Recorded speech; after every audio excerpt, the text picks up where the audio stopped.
So,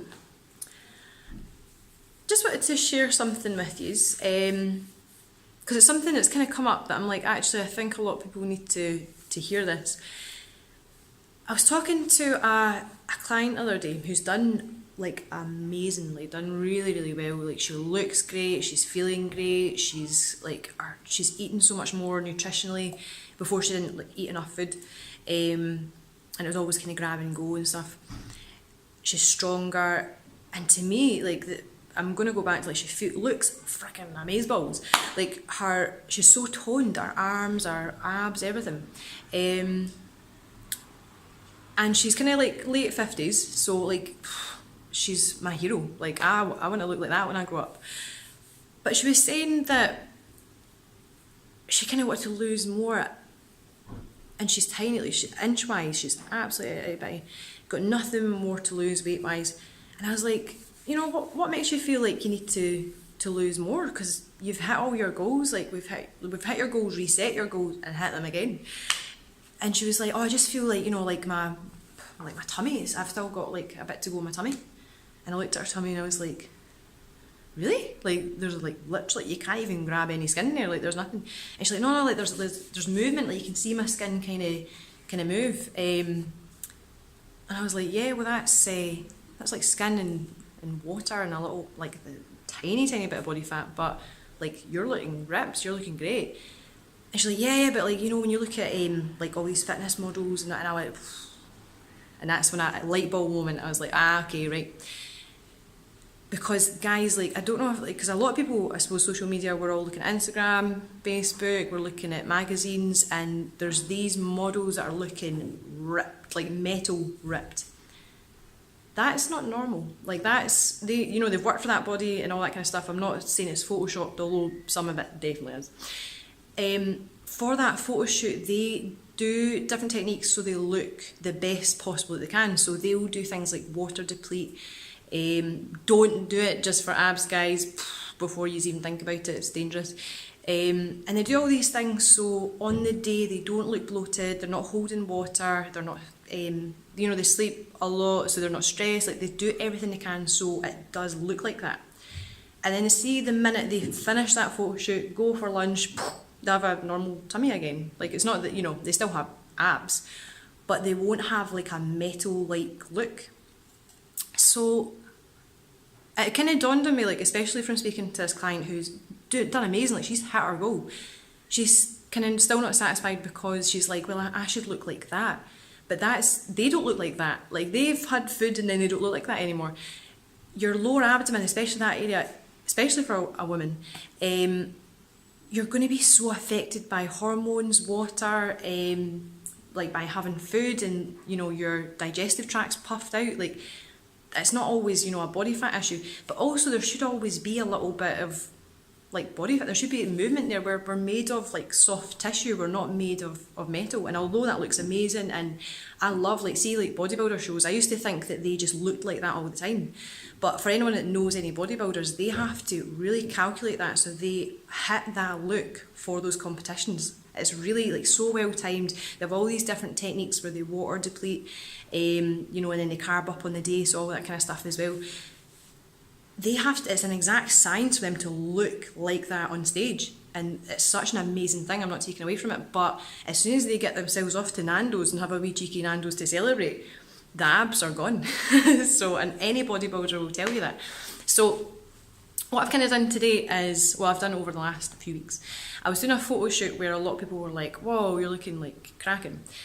And I water depleted for that. So I kind of done a mini version of it, because obviously for bodybuilding it happens over a greater period of time. I just kind of done the wee last thing you can do, like the wee cherry on top at the end. So I kind of water depleted for that. I made sure that I was fasted for the photo shoot, not to the point that I was like unwell or anything or in any danger, but just so I looked like my best for the photo shoot.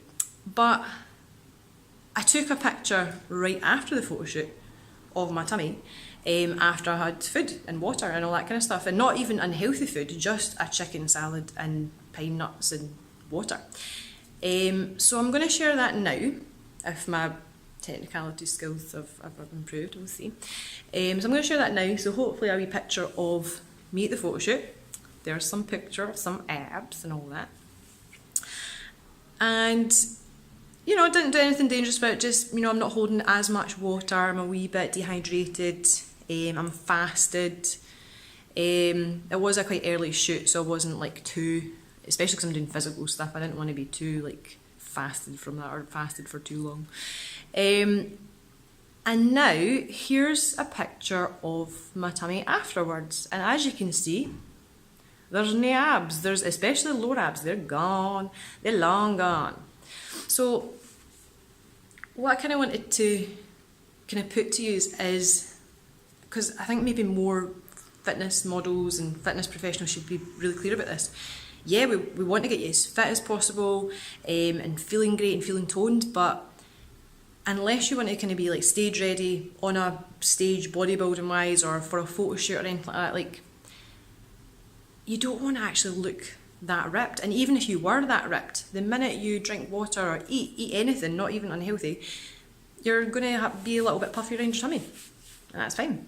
Like if you look back at paintings from eons ago, like especially kind of classical, neoclassical era, when it was kind of all the naked ladies and stuff, they didn't have six packs. In fact, they had like lumps and bumps actually, and that was attractive at that point. So it's strange that at this point, being ripped, like metal looking, is now like, right, we all have to look like that or we're not good enough. Like literally I have a client who looks freaking amazing, she's so healthy, she's feeling great, but there's this little seed of doubt where she's like, but I don't look like that metallic woman in this photo shoot.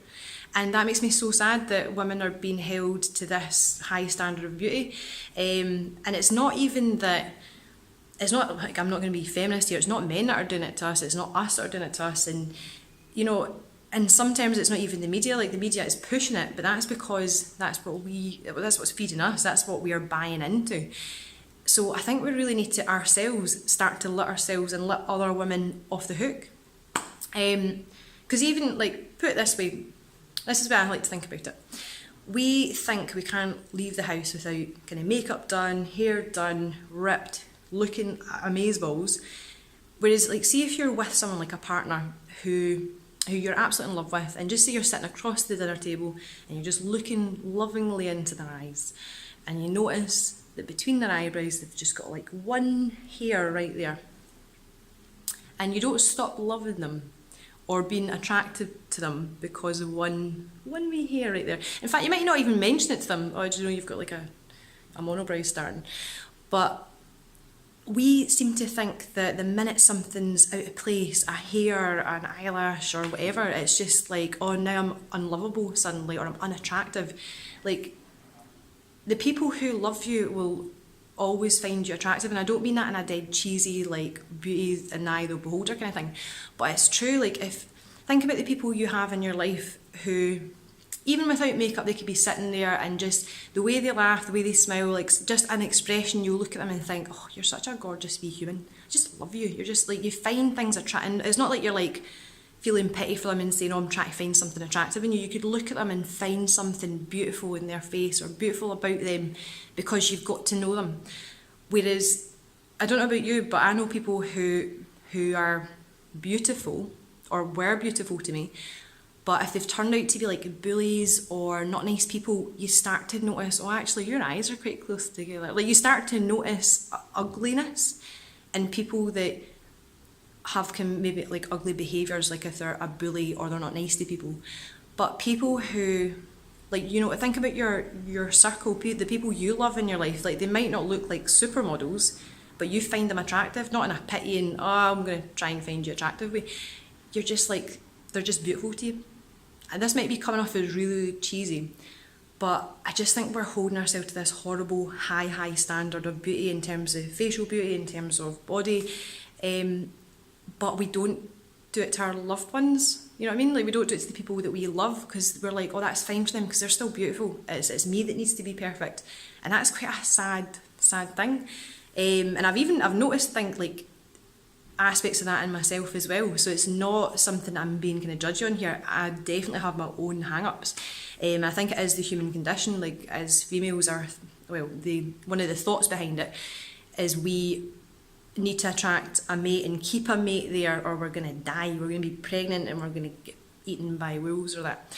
So this whole thing about beauty is like, oh, I need to be beautiful to survive. So yeah, I suppose like the media and our own kind of high standards, it's evoking this survival instinct of I need to be that beautiful, or I'm not good enough, or I'm not going to survive, I'm going to die because I'm ugly. And it's a natural thing, but I think we need to start letting ourselves and each other off the hook more and talking about it more, because I'm a great believer of, yeah, there might be these kind of like instincts and these kind of patterns of behaviour, but the minute it's not subconscious, the minute we can speak about it and it's out there, we have a little bit more power over it. So just a wee concept I thought I'd share, because I do think it's something really common and I just had a bit of a light bulb moment with it. If you can share below if there's something that you agree with, or something you're like, oh yeah, I totally relate to that, that'd be great to hear. If it's anything personal, as always, give me a wee PM. Okay, catch you later guys, bye.